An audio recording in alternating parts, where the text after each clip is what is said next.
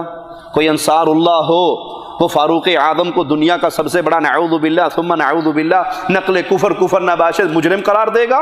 کوئی انصار اللہ ہو وہ محمد کریم صلی اللہ علیہ وسلم کے صحابہ کی تکفیر کرے گا؟ وہ میرے نبی کے گھر والوں کے اوپر بدکاری کی تہمتیں اور الزام لگائے گا؟ جتنا کام الٹ ہے، نام اس کے اتنا ہی برعکس ہے۔ اس جماعت کا روحانی پیشوا بدر الدین حوثی، جس نے خمینی کے نقش قدم پہ چلتے ہوئے اعلان کیا کہ 12واں امام باہر آنے والا ہے، اور اس نے آنے سے پہلے مجھے بھیجا ہے، میں اس کا دستے راست ہوں۔ دنیا میں جتنے بھی گمراہ لوگ جنہوں نے کبھی مہدیت کا دعویٰ کیا، یہ نقطہ یاد رکھیں، یا نبوت کا دعویٰ کیا یا الوہیت کا دعویٰ کیا، ان سب کا نقطہ آغاز، طریقہ واردات یہی ہے۔ وہ ڈائریکٹ کسی اونچی سٹیج پہ جا کے نہیں بیٹھتے، وہ ناظم، پھر ایم پی اے، پھر ایم این اے، پھر وزیر اعظم، آخر پہ قبضہ گروپ کر کے ساروں کو ختم کر دیتے ہیں۔ ان کا طریقہ واردات، یہ حوثی ہو، رافضی ہو، آپ کا پاکستان کا گوہر شاہی ہو، سائیں کے علاقے کا، سندھ کا یوسف کذاب ہو، مرزا قادیانی ہو، طریقہ واردات یہی ہے۔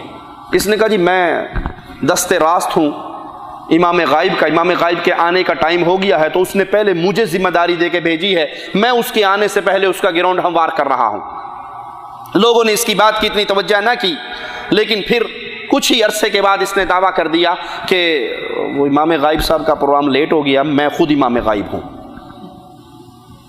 امام غائب بننے کے کچھ عرصے کے بعد کہا کہ اب مجھ پہ جو کچھ میں کر رہا ہوں وہ اللہ کی طرف سے نازل ہونے والے احکامات ہیں، میں ان پہ عمل کر کے دکھا رہا ہوں۔ اللہ کے احکامات کس پہ نازل ہوتے ہیں؟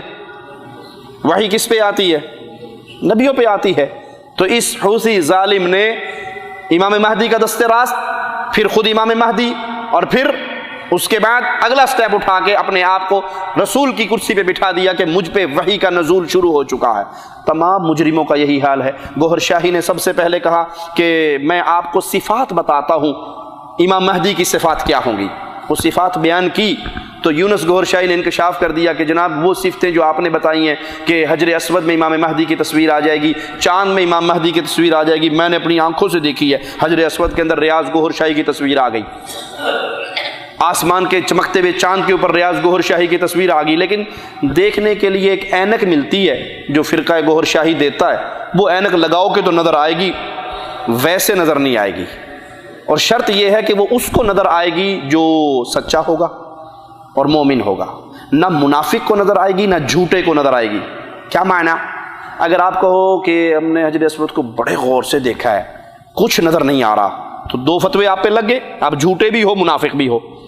تو ان فتووں سے بچنے کے لیے جو دیکھتے ہیں بالکل جی بالکل، او اکھاں نے تے او ناک ہے تے او دند بھی نظر آن ڈے نے، پورا منہ گوہر شاہی صاحب کا حجر اسود میں لگا ہوا تاکہ نہ جھوٹا کوئی کہے اور نہ منافق کہے۔ کچھ دن یہ پروپیگنڈا چلتا رہا، جب تسلیم کر لیا اس نے کہا جی اب تو بزرگوں پہ فرشتے بھی نازل ہونے لگے ہیں۔ مرزا قادیانی نے یہی طریقہ واردات اختیار کیا، سب سے پہلے اپنے آپ کو مجدد کے روپ میں پیش کیا، عیسائیوں سے مناظرے کیے، ہندوؤں سے مناظرے کیے، مسلمانوں نے اس کو شہرت دی۔ اس کے بعد اس نے کہا جی وہ جو پیدا ہونا تھا نا، وہ عیسیٰ تو فوت ہو گئے، وہ جو پیدا ہونا تھا وہ میں پیدا ہو گیا۔ پھر کہا جی نہیں وہ آپ غلطی میں رہ گئے، میں پھر اپنے آپ کو دیکھ رہا تھا کہ مریم کے روپ میں بھی میں ہی تھا، عیسیٰ کے روپ میں بھی میں ہی تھا، اور نعوذ باللہ کشتی نوح میں یہ مجرم لکھتا ہے کہ نعوذ باللہ ثم نعوذ باللہ ثم نعوذ باللہ نقل کفر نباشد، کہ میں نے اپنے آپ کو اس حال میں دیکھا کہ اللہ نے میرے ساتھ تعلقات استوار کیے اور پھر میں اپنے آپ میں سے خود ہی پیدا ہو گیا۔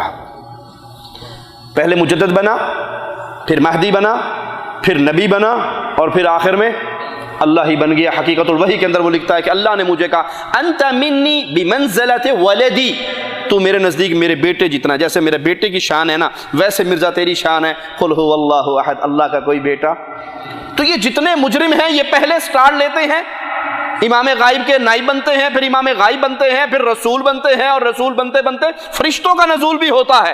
مرزا قادیانی لکھتا ہے کہ میرے اوپر فرشتے آیا کرتے تھے، اور ایک فرشتہ مجھے بڑی اچھی طریقے سے یاد ہے، جب مجھے پیسوں کی ضرورت پڑتی تھی نا، نوٹوں کی ضرورت، نوٹ کی ضرورت، تو ایک فرشتہ آتا تھا بوری بھر کے دے کے جاتا تھا۔ تو میں نے ایک دفعہ اس سے نام پوچھا اس فرشتے کا، اس کا نام تھا ٹیچی ٹیچی۔ یہ ٹیچی ٹیچی میں نوٹ دے کے جانا سی، تو میں نے کہا ٹے اور چے شیخ عربی میں نہیں ہے نا، لیکن ٹی اور سی ایچ چے انگلش میں آواز آتی نا۔ ایک گوریاں دا فرشتہ میں لگتا ہے باہروں نوٹ دے کے جانا سی، آسمانوں نہیں آتا سی۔ ان سب مجرموں کا طریقہ واردات یہی ہے، یہی حوثیوں کے اس سردار نے کیا۔ پہلے امام غائب کا دست راست بنا، پھر امام غائب بنا، اور پھر یہ دعویٰ کیا کہ اب میں جو کچھ کر رہا ہوں یہ میرے اوپر احکامات کا نزول ہو رہا ہے۔ حسین بدر الدین حوثی اس گروہ کا حقیقی قائد ہے، اس نے اپنے نظریات عام کرنے کے لیے کئی کتابیں لکھی اور کئی لوگوں نے اس کی تقریروں کو کتابی شکل دی، تو 100 کے قریب رسائل اس ظالم کے نام سے مشہور ہے، اور وہی اس پورے فرقہ حوثیہ کی بنیاد ہے، وہی اساس ہے، وہی دستور ہے، وہی نظریات ہے۔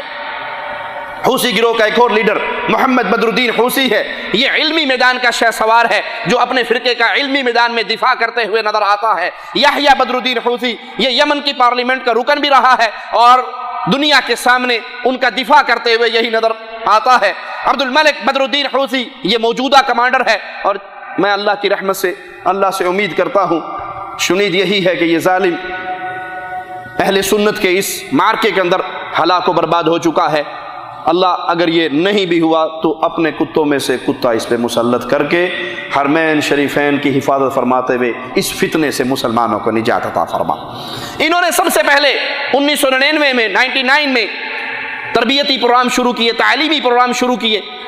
صرف ہمارا مقصد تعلیم ہے، تربیت ہے، اور پھر یہی تعلیمی اور تربیتی نشست عسکری تحریک کی صورت اختیار کر گئے، اور عسکری تحریک کی صورت اختیار کرتے کرتے یہ کچھ خائن ایسے ملے ان کو جن کے ساتھ یہ شامل ہونے کے بعد پھر انہوں نے فساد برپا کیا۔ یمن کے اندر ایک گاؤں پہ حملہ کیا، اہل سنت کو، جو پورا گاؤں اہل سنت کا تھا، تمام اہل سنت کو گھروں سے نکالا، اور ان کے گھروں میں خود یہ حوثی قبائل داخل ہوئے، اور آدھے گھنٹے کے بعد، کچھ وقت کے بعد ان کو واپس جانے کا حکم دے دیا، اور ان کے گھروں کے دروازوں پہ، ہر دروازے پہ بارودی سرنگوں کو دبا دیا گیا۔ وہ اہل سنت بچے، وہ اہل سنت مائیں، وہ اہل سنت عورتیں جب اپنے گھروں کو لوٹی تو وہ پورا کا پورا گاؤں چند سیکنڈوں کے اندر ملبے کا ڈھیر بن کے خاک کے اندر، لہو کے اندر نہا گیا۔ یہ ظلم و ستم کی کہانی جب خادم حرمین شریفین ملک سلمان بن عبدالعزیز آل سعود حافظہ اللہ نے دیکھی، جس کو کوئی بھی غیرت والا برداشت نہیں کر سکتا، کجا خادم حرمین شریفین کی غیرت ہو، تو پھر انہوں نے عاصفۃ الحزم کے نام سے اہل سنت کو ساتھ ملا کر، خلیج کے ممالک کو ساتھ ملا کر، سنی ممالک کو ساتھ ملا کر یہ بڑھتے ہوئے فتنے کے دروازے کو بند کرنے کے لیے یمن پہ حملہ کیا۔ یہ حملہ حرمین شریفین کے تحفظ کا حملہ ہے، یہ حملہ حرمین شریفین کی حفاظت کے لیے کیا گیا، تاکہ ان کا یہ فتنہ جہاں پر ہے اس کو ان کے گھر میں جا کے دبا دیا جائے۔ اللہ سے دعا ہے اللہ ہمیں اہل حق کے ساتھ شامل فرمائے، اللہ خادم حرمین شریفین کو جزائے خیر سے نوازے، اللہ ملک سلمان کی حفاظت فرما، اللہ اس کے ذریعے اسلام کی مدد فرما، اسلام کے ذریعے اس کو عزت عطا فرما، اللہ ہمیں زندہ رکھنا، توحید پہ رکھنا، اللہ ہمیں موت دینا، اس حال میں دینا تو ہم سے راضی ہو میرے مولا، ہم تجھ سے راضی ہو میرے اللہ۔ اے اللہ اس دھرتی پہ زندہ رہیں تو لا الہ الا اللہ کے پیغام کو پھیلانے والے بن کر رہیں، اور جب موت دے اسی لا الہ الا اللہ کے پیغام کو نشر کرتے ہوئے شہادت کی موت دے کے اپنی جنتوں میں داخل فرمانا۔ اقول قولی ھذا واستغفر الله لي ولكم ولسائر المسلمين فاستغفروه انه هو الغفور الرحيم۔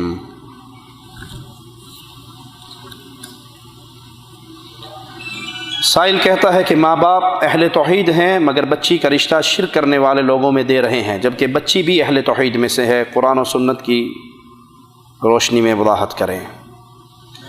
پیارے بھائیو، یہ مسئلہ بڑا ہی خطرناک ہے۔ میں ہر اہل سنت، اہل توحید ماں باپ سے درخواست کروں گا کہ اللہ کے لیے تمام تر تعصب کو چھوڑ کر ٹھنڈے دل سے میرے اس الفاظ پہ غور کرنا۔ جو اہل توحید، موحد، لا الہ الا اللہ کو سمجھنے والا اپنی بیٹی کسی مشرک کے ہاتھ میں دیتا ہے کسی بھی وجہ سے، دوہرا دوں جملوں کو، جو اہل توحید ماں باپ اپنی بیٹی کسی مشرک کے نکاح میں دیتے ہیں کسی بھی وجہ سے، میں اللہ سے ڈر کے کہتا ہوں ہو سکتا ہے اس کے جہنم میں جانے کے لیے یہی ایک گناہ کافی ہو جائے۔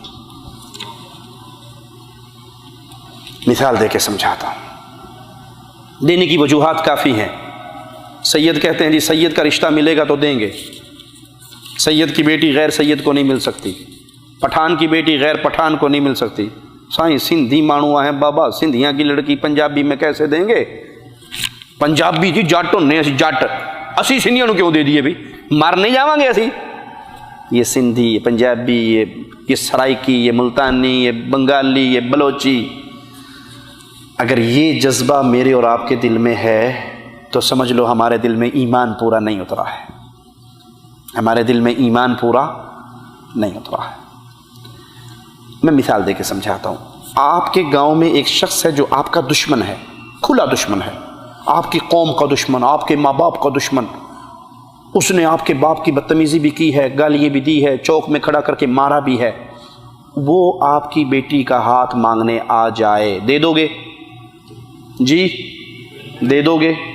کوئی اپنی قوم کی غیرت کھانے والا، اپنے ماں باپ کی غیرت کھانے والا اپنی بیٹی اپنے باپ کے دشمن کو دے گا؟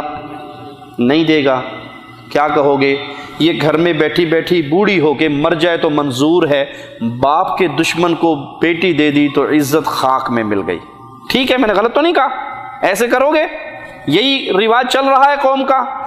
اپنے دل میں باپ کی غیرت رکھنے والوں، تمہارے دل میں رب کی غیرت نہیں ہے؟ کیسے ایک ایسے شخص کو اپنی بیٹی دیتے ہو جو یا علی مدد کا نعرہ لگاتا ہے، جو یا رسول اللہ مدد کا نعرہ لگاتا ہے، جو قبروں پہ طواف کرتا ہے، جو قبروں پہ سجدے کرتا ہے، جو قبروں پہ ذبح کرتا ہے، جو قبروں کے نام کی نظر و نیاز دیتا ہے، جو مردوں کو داتا و مشکل کشا سمجھتا ہے، جو مردوں کو حاجت روا سمجھتا ہے، اس کو اپنی بیٹی کا نکاح دیتے ہوئے تمہارے دل میں اللہ کے لیے کوئی غیرت نہیں جاگتی کہ یہ میرے رب کا دشمن ہے؟ مجھے بتائیے، جو اللہ کو چھوڑ کے مردوں کو سجدے کر رہا ہے وہ اللہ کا دشمن نہیں ہے؟ اللہ کا دشمن ہے، مانتے ہو؟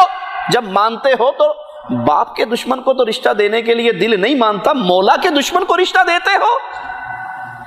کیا جواب دو گے قیامت کے دن جب تمہاری مواحدہ بیٹی آگے بڑھ کے تمہارا گریبان پکڑے گی؟ اللہ میں اہل توحید میں سے تھی، میرے باپ نے صرف جٹ کی بنیاد پہ، ارائی کی بنیاد پہ، مغل کی بنیاد پہ، سید کی بنیاد پہ، قوم کی بنیاد پہ، وطنیت کی بنیاد پہ، لسانیت کی بنیاد پہ میرا رشتہ ایک مشرک کو دے دیا تھا۔ قیامت کے دن اللہ کو کیا جواب دو گے؟ اس بیٹی نے آپ کا گریبان پکڑا تو کیا کرو گے؟ نمبر ایک، یہ تو میری گفتگو تھی ماں باپ کے ساتھ کہ اللہ سے ڈر جائیں، اپنی آخرت نہ خراب کریں۔ دوسری پہ اپنی بیٹی دے دیں، تیسری پہ دے دیں، چوتھی پہ دے دیں۔ ارے کوئی رشتہ نہیں آتا، آپ کی مواحدہ بیٹی ایمان کی حفاظت کرتے کرتے گھر میں مر جائے، اس کو برداشت کر لیں، لیکن کسی مشرک کے ہاتھ میں اپنی بیٹی کا نکاح نہ دیں۔ دوسری گفتگو میری ان بہنوں سے، ان بیٹیوں سے ہے جن کے ماں باپ مجبور کر کے ان کو مشرک کے نکاح میں دیتے ہیں۔ شریعت محمدیہ نے ولی کی شرط لازم قرار دی ہے، ولی کی شرط کے بغیر نکاح نہیں ہوتا۔ جہاں اسلام میں ولی کی رضامندی لازم ہے وہاں پہ لڑکی کی رضامندی بھی لازم ہے۔ لڑکی کی رضامندی کے بغیر بھی نکاح درست۔ میری وہ بہن، میری وہ بیٹی کہ میں اس مشرک کے نکاح میں نہیں جاتی، مجھے مارنا ہے مار دیجئے، موت قبول ہے، لیکن میں اپنے وطن سے مشرک کی اولاد نہیں چنوں گی۔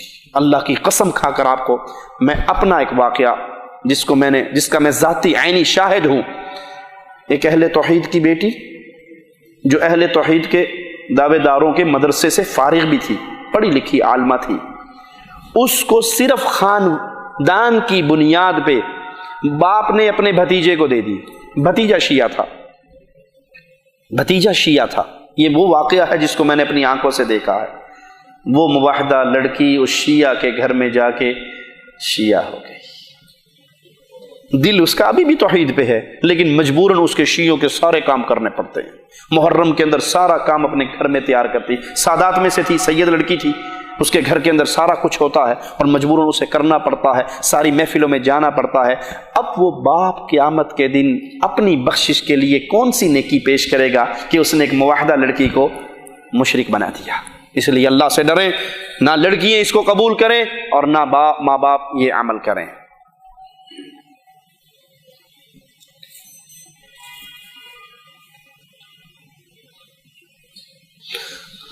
شیخ صاحب، آپ نے فرمایا کہ سعودی اتحاد اہل سنت کی حفاظت و دفاع کے لیے حملے کر رہا ہے، جبکہ پاکستان میں 30 اہل سنت والجماعت گروپ اس کی مخالفت کر رہے ہیں۔ وہ وہی اہل سنت والجماعت ہیں جو لال شہباز کی مزار کو پوجتے ہیں، وہ وہی اہل سنت والجماعت ہیں جو بابا حجویری کی قبر پہ کمپلیکس بناتے ہیں۔ وہ اہل سنت والجماعت نہیں ہیں، وہ اہل شرک والفساد ہیں۔ وہ قبروں کے پجاری ہیں، وہ قبروں کے سوداگر ہیں، وہ قبروں کے ٹھیکیدار ہیں۔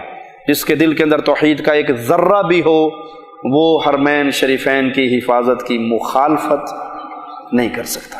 جس کے دل کے اندر شرک کے بیج بوئے ہوئے ہوتے ہیں انہی کی زبان سے حرمین شریفین کے تحفظ کے خلاف زبانیں دراز ہوتی ہیں۔ سائل کہتا ہے کہ سعودی حکومت نے از خود یمن پر حملہ کیا یا وہاں کی حکومت اور اہل سنت نے مدد مانگی تھی؟ وہاں کے جو جائز حکمران تھا اس نے باقاعدہ مدد مانگی تھی، تحریری طور پہ مدد کی تھی، اور اللہ کا حکم ہے کہ تم ظالم اور مظلوم بھائی کی مدد کرو۔ صحابہ نے کہا مظلوم کی مدد تو سمجھ آئی ہے، ظالم کی مدد کیسے کریں؟ فرمایا ظالم کا ہاتھ پکڑ کے اس کی مدد کرو، اس کو ظلم سے روکو۔ اور یہ تو تھے ہی اہل شرک اور اہل فساد، تو وہاں کے صدر کی درخواست پہ خادم حرمین شریفین نے یہ قافلہ روانہ کیا تاکہ حق والے کو اس کا حق لوٹایا جائے اور فساد والوں کے فساد کو ختم کیا جائے۔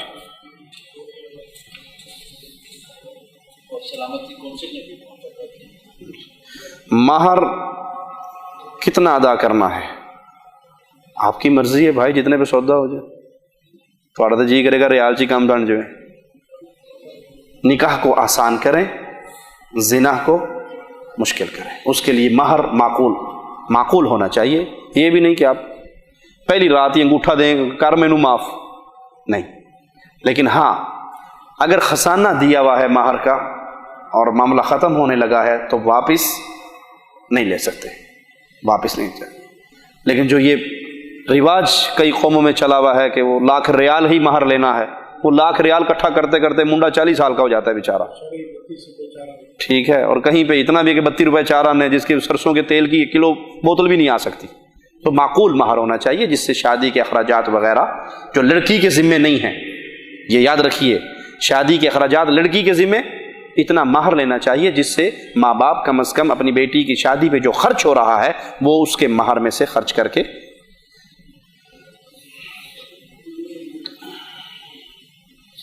شادی کے وقت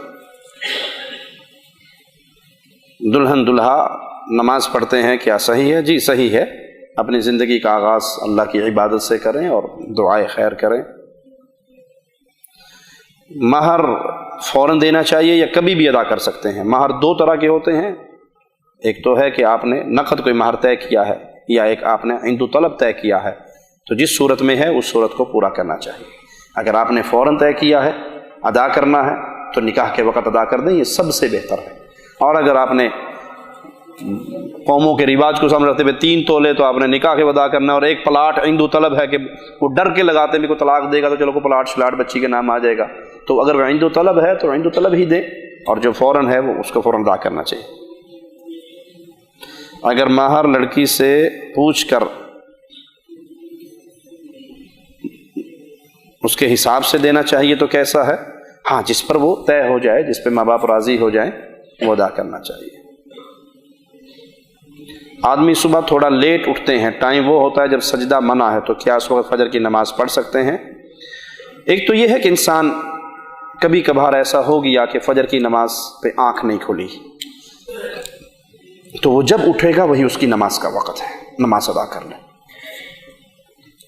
اور ایک یہ ہے کہ اس کی روٹین ہے کہ وہ رات کو دیر سے سوتا ہے، فلم دیکھتا ہے 2 بجے تک، یا لوڈو کھیلتا ہے، یا گپ بھاگتا ہے، یا کچھ نہیں تو انٹرنیٹ پہ فضول بیٹھا ٹائم ضائع کرتا رہتا ہے، یا اور کچھ نہیں تو 100 چینل تو آتے ہیں نا، اے نہیں ٹھیک، اگلا لاؤ، او نہیں، اے نہیں، او لاؤ، وہ دیکھنا کوئی بھی نہیں، ساری رات بہت چینج کرتا تھا، کہیں سے کوئی گندی چیز نظر آ جائے۔ اللہ ہدایت عطا فرمائے، اللہ نظروں کو پاک فرمائے۔ نماز میں بے سکونی کی شکایت اکثر ہوتی ہے، نسخہ دے جاؤں؟ اے اللہ تجھے تیرے پیارے ناموں کا واسطہ ہے، اس نسخے پہ سب سے پہلے کہنے والے، پھر میرے ہر سننے والے مسلمان بھائی کو موت تک عمل کی توفیق عطا فرما دیں۔ اپنی نظروں کو صاف کر لیں، آپ کو نماز میں سکون مل جائے گا، نظروں کو بچا لیں۔ اللہ کتنا رحمان الرحیم ہے، کبھی سوچا آپ نے؟